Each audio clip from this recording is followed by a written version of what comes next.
Welcome back, everybody, and here we are on to our second lecture for the week, which is From Sexism to Heterosexism to Cissexism. Very much talking about heteronormativity and cisnormativity. So I think all of us, again, for many of you who have taken a women's studies course, but other courses as well, are familiar with the term sexism. Uh, Basically, sexism is the prejudice or discrimination based on sex, especially discrimination against women, though men can also experience sexism. Very importantly, sexism is refers to the behavior, conditions, or attitudes that foster stereotypes of social roles based on gender and on sex. So, how that gets manifested into real life is through many ways, through institutional, in the sense that prior to the 1970s, where there was actually a movement to get anti discrimination laws into place, and even though those laws are very important, they're not 100% effective. Laws are always the first step, but they are not the final solution. There are still many barriers for women to not only enter into the job market, especially specific job markets and so forth, but to extend as well as get paid equally for the work that they are doing, which is a huge thing, right? The gender wage gap, as well as the cultural expectations around women that they're not going to be good in positions of authority or they shouldn't be given authority, to how women's bodies are objectified no matter what they do, to political rhetoric, classic Trump line, blood coming out of her everywhere, which was a reference to Megyn Kelly, who was just critiquing him and asking him critical questions as she was asking all the political candidates during the 2016 presidential election. But instead of complaining that maybe he got too hard of questions, he basically devalued her as a woman and for menstruating, I guess. This is all to say, and there are so many more examples that we could talk about, right? And I'm sure many of you can point them out and have discussed them. But all of these things, whether that's institutional, social, cultural, media imagery of women to rhetoric, discussion, and so forth, is meant to devalue, minimalize, and object primarily women. But just separating sexism as its own thing, and oftentimes in political activism around sexism, it is oftentimes kind of separated off on its own island. And in reality, you really can't talk about sexism without also talking about racism because they are interconnected. As I really love to share this quote by Carol Ann Douglas. I think, who knows for sure, that racism and sexism come from the same roots of hatred of those different from oneself. You could also say different from those in power. Willingness to see them as less than human and a desire to enslave and use them. I am a slightly dogmatic radical feminist who believes that the oppression of women is what might be called the primary oppression or contradiction, but that does not mean that I think that women necessarily suffer more from their oppression as women than blacks, from their oppression as blacks, or workers from their oppression as workers. This is not a question of who is hurting the most, but a theoretical question, a question about the origins of oppression and how the oppressions are interconnected or connected. To me, the psychological foundation and bolster of oppression is the use of power in even the most intimate aspects of life. If you can oppress even those who you claim to love the most, you can oppress anyone. So we can see this in just popular media, right? That yes, women are objectified in media, right? But oftentimes, there are racial contingencies, particularly when women of color are depicted. They are far more objectified in the sense of not only are their bodies, scrutinized for not fitting an ideal norm, which is often based around whiteness, to, being fetishized for their quote unquote exotic looks, which again, what we determine to be exotic and what we determine to be the norm of looks has a very much a racial, sexual, gendered component to it. But that leads to, and this sort of history of objectifying women's bodies, women of color's bodies, also by other white women doing that, as you see in the example in the lower corner of Taylor Swift, is something that has gone on since colonization, since slavery, where this African women were being objectified, and in that objectification, you can then put on other sort of narratives on how they should be ruled, how they are inferior, how they're hypersexual, and so forth. And you can create a narrative that supports those in power, namely white, male bodied individuals, for not only, objectifying, taking over, conquering women of color, but then also using these same practices in building laws and institutions that will further minimalize, oppress women of color.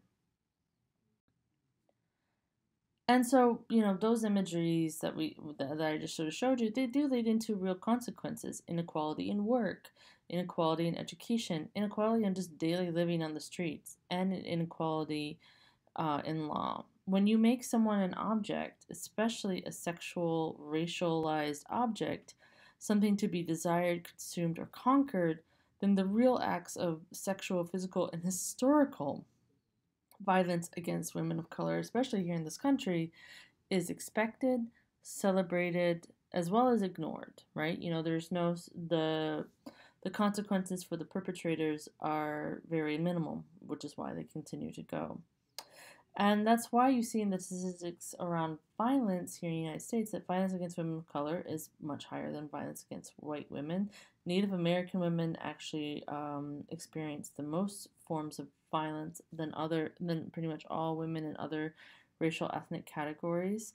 But then when you talk about inequality in work, women, we talk, people have probably heard of the gender wage gap, which affects all women to varying degrees, but particularly affects women of color who are paid even less than the right now it's popularly said 77 cents to a dollar, 78 cents to a dollar.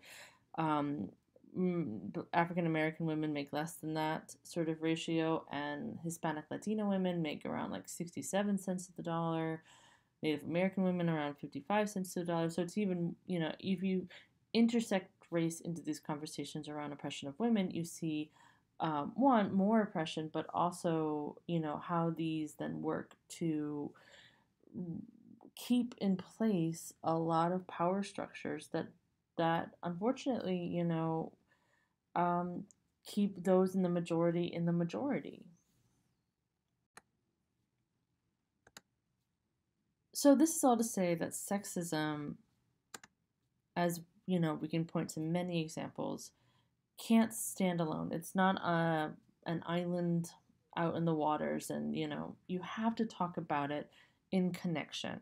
So as I've said before, you have to talk about sexism with racism, or vice versa. You can't talk about racism without sexism because they are implicated, both in the ways that both men and women of color are marginalized, oppressed, objectified, killed in this country, but also how these two intertwine in creating systems of oppression that go even beyond just the everyday acts of oppression to institutional oppression, to the ways that the law works to criminalize and dismiss racial minorities as well as women, and how women of color especially feel the brunt of that. You can also talk about how sexism, in addition, is connected to classism, that you can't talk about sexism without classism. And classism is really sort of looking at the way of economic distribution and inequality, which particularly affect women. As again, the gender wage gap affects every woman to varying degrees, but affects all women. So, therefore, economic inequality particularly, oppresses women because women then not only because if we all experience economic inequality for in a certain group, women because of sexism being devalued, marginalized, oppressed, get even less sort of economic opportunities for economic advancement, growth, and so forth, and they actually face even more inequality. And that's why, for example, homelessness is a really big issue for women. That is not a separate issue. Homelessness is not a separate issue from sexism because many women are forced to sleep on the streets because they can't get access to work or resources because of sexism. And of course, these are all then interrelated, right? They're on, in many ways, a continuum. Or a web, another ways to think of it that way. Other things that you can connect to this web, ableism, which is again the discrimination based against non-able-bodied persons, people with disabilities, and the sort of privileging of able-bodied persons, and how that oftentimes goes into sexism. That you sort of intersect these oppressions and stereotypes, and disabled women of color, disabled women who are poor experience, again, another brutality of oppression. And it's also very important to, when I say ableism, that a lot of disabilities are invisible but oftentimes they're not talked about. So it's really important to also state that as well. And it's also connected to sexism. For example, around depression amongst women, and how a lot of times it gets either inflated as that women are just emotional, or that women are or that their depression or anxieties are not taken seriously, and they could be heavily discriminated against in the job and so forth. We can also add to this conversation ageism, which is discrimination and biases and prejudice against older people. And again, older is a very interesting norm. Like, what do we think of as old versus what do we think of as young? And in this culture, in the United States broadly, though I know it varies differently from different communities and so forth, we don't value our elders. We see elders as a nuisance or as a joke. We see elder women, especially, as jokes, as being just grandmas, and they can't contribute to anything. And, there's a lot of workplace discrimination against older women, where older women are oftentimes, it's hard for them to find a job if they get fired. Oftentimes they get fired more than younger women because, again, people, I guess, do not value wisdom and experience, and instead see, especially an older woman who's past her reproductive prime, as being not valuable in this society. And of course, we can connect them all, right? So again, this is all to say that when we talk about sexism, that it is not that we can't talk about it on its own, that it's not something that is separate from all the other isms, and that all oppression is connected. So this gets me into heterosexism. So heterosexism is a system of attitudes, biases, discrimination in favor of heterosexuality and cisgender heterosexual relationships. It can include the presumption that other people are heterosexual or that opposite sex attractions and relationships are the norm. Anything outside of a heterosexual relationship is criticized, made into a joke, or are explicitly condemned or criminalized. heterosexism really works to rank gay men, lesbians, bisexuals, and other sexual minorities as second class citizens with regards to various legal and civil rights here in this country, economic opportunities, and social equality in many of the world's jurisdictions and societies. So, how does sexism and heterosexism work together? Because I see them as a continuation. Well, one, sexism has to work on a gender binary, right? If you are valuing one gender over another, then you are, first of all, saying that these are two very separate camps, that you're either very, very masculine or very, very feminine, you're either a man or a woman, and therefore there's no sort of idea of gender being fluid, socially constructed, a spectrum. Instead, very much that there are these two genders, and one is valued over the other. So creating a gender hierarchy.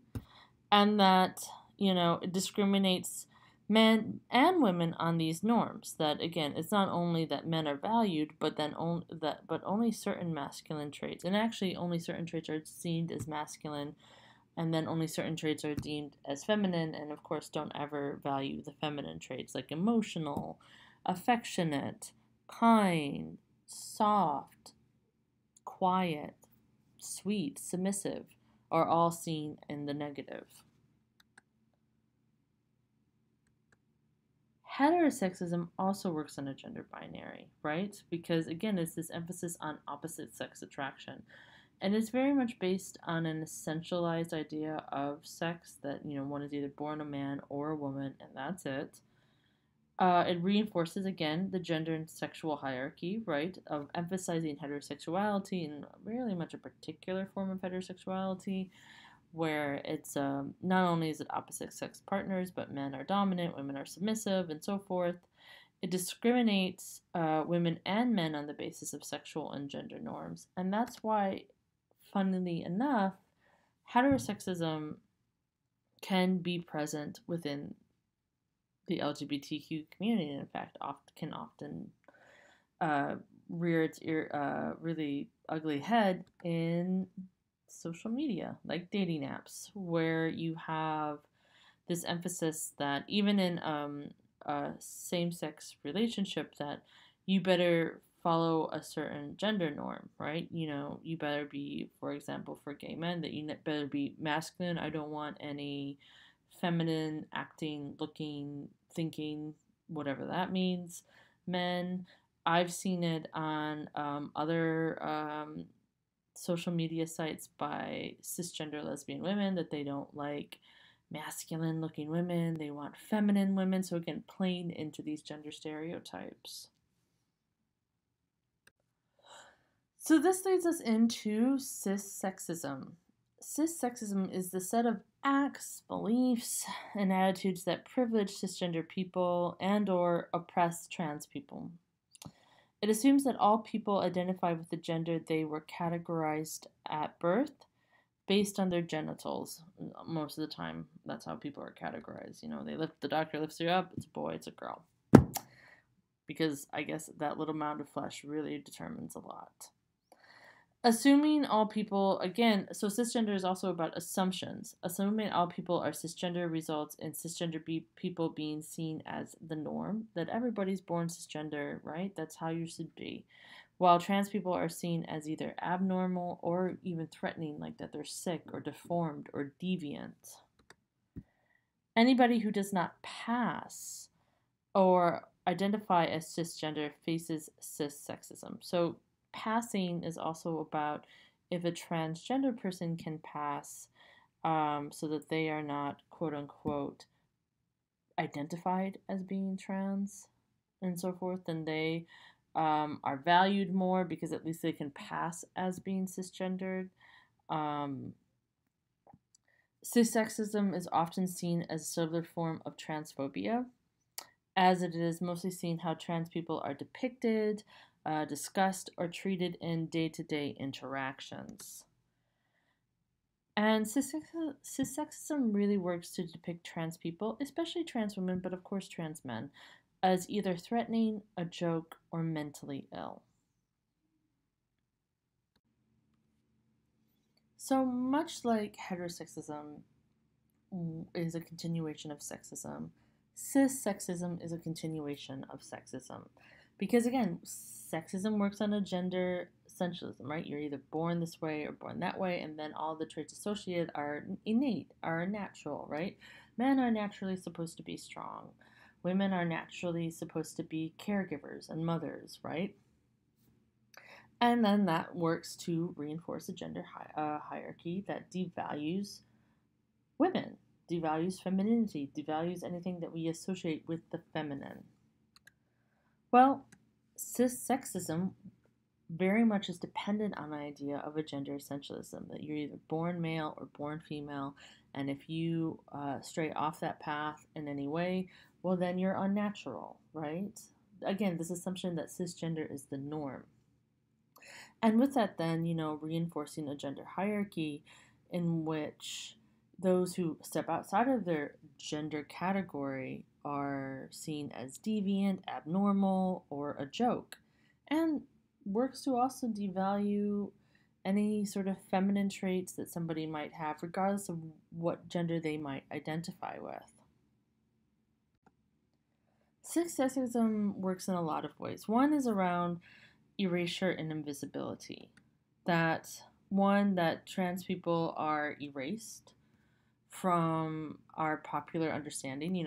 I love these comics because I think they really show cissexism in work. The first one being, I never met a trans person before. In translation, I assume I can identify one because I assume that they're just waiting, that they're easily to identify, and they're not going to be just like us normal people, right? Again, assuming that cisgender is the norm. To really thinking about cisgender people as being deceiving or threatening, because, and I love this other one of, I'm glad you're being honest with me about being trans, as if they were lying to begin with. And again, trans people who don't tell me they're trans are deceivers and liars, which again, seeing cisgender as the norm, then anybody who's not cisgender as being a threat or a wolf in sheep's clothing, I guess. Of course, devaluing transgender people based on their looks. You just look like a real woman. Again, gender essentialism, assuming that what real women look like, right? Because a cisgender woman is a real woman, and I guess a transgender woman is not a real woman. They're both women. Oh, you're trans, but you look so good, right? Trans people are ugly. Again, this idea of devaluing, objectifying, hyper objectifying trans people's bodies, faces, and so forth, as well as devaluing them, seeing them as jokes, and much worse. To then thinking of trans people as being a burden. I don't have a problem with trans people, or very much I have a problem with trans people. It's so hard to switch pronouns, and basically trans people are an inconvenience to me. Inconvenience to my privilege, essentially, and my day-to-day living, where I don't have to think about these experiences, which is essentially the textbook definition of what privilege is. And so that little comic example, obviously they have really real consequences. They're not just that, wow, people make some really awful comments to trans people, but they very much inform, trickle down, build the institutional social structures that not only discriminate against trans people, but leads to them being killed. And right now, I have a picture in the bottom corner of Nino Fortson, who was shot multiple times. He is a trans man. He's the most recent, as of this recording, of reported killing of a transgender person here in the United States. Unfortunately, Nino makes the 11th person. But again, a lot of times, killings of trans people do not get reported, or get reported falsely, or that the fact that they were targeted because they're trans is not reported. But we have a very high murder rate of trans people, particularly trans women of color in this country. And a lot of it is because of cissexism. Again, the way that we have built up this system of privilege and oppression against trans people and putting them into these boxes of being abnormal and devalued.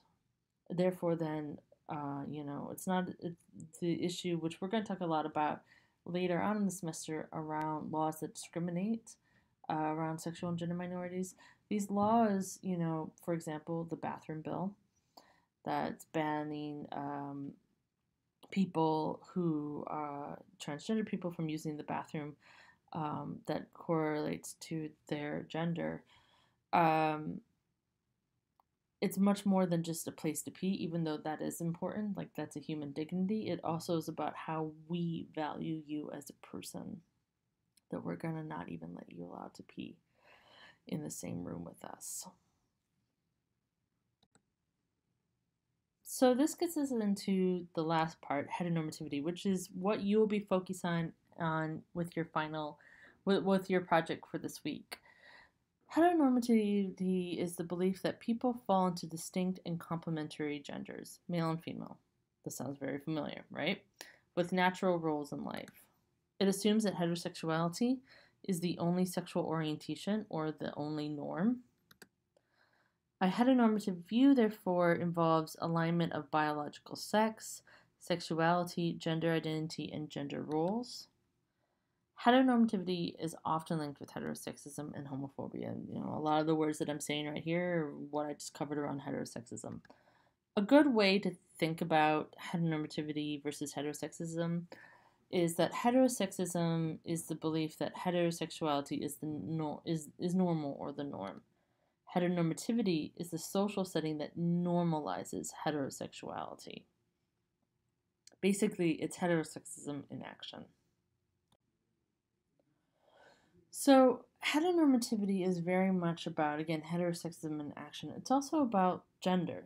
Again, even though heteronormativity focuses on sexuality, sexuality is not different or put into a separate camp than gender. You really need to talk about them together.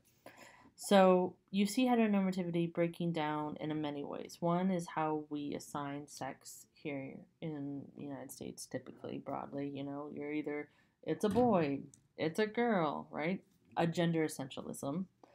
2, gender identity, right? That you're either a man or you're a woman, therefore you can't be anything else, and there's no, gray zone there.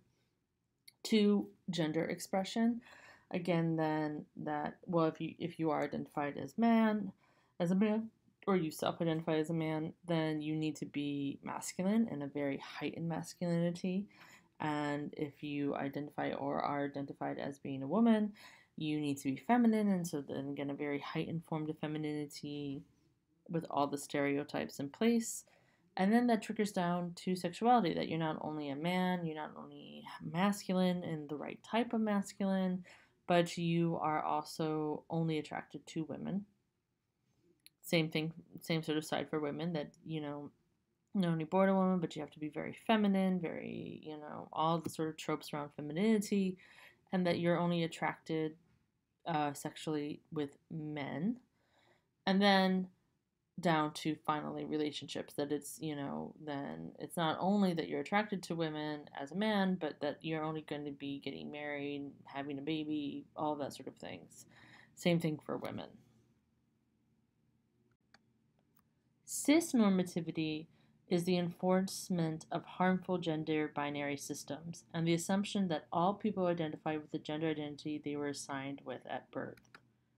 Cisnormativity is particularly harmful because, much like heteronormativity, it establishes a hierarchy in gender identities. When cisgender people are the only people represented in the media, sex education, medicine, you have it. It enforces the idea that transgender or gender non-binary people and stories are less important. Again, sounds very familiar to cissexism, because it is. Cissexism is the belief that being cisgender is the normal or norm. Cisnormativity is about cissexism in action. And we have countless examples of cissexism in action, right? You know, not too long ago, when you would be able to, for example, entry into the university. I'm not actually quite sure about IPFW, but I know that in the other institution I'm in at Fresno State, they do allow you to have a third option. But most surveys, most forms, most pretty much any documentation still follows a gender binary of male or female. Two, of course, you know, the objectification of trans people in regards to a hyper focus of what's between somebody's legs, which is incredibly rude. To also, for those who may not identify along the gender binary, who are non binary trans people, feeling that they have to choose a side or that they are just being ridiculous or confused and so forth. I'm going to be talking a lot more of these examples in the next lecture, where we're going to talk about the the photo voice project, but it's just good to sort of think about these examples now. For the photo voice project, you are going to be responsible of taking a photo that represents either or heteronormativity and cisnormativity. So in the next lecture, I'll go into a little bit more detail about that assignment. See you then.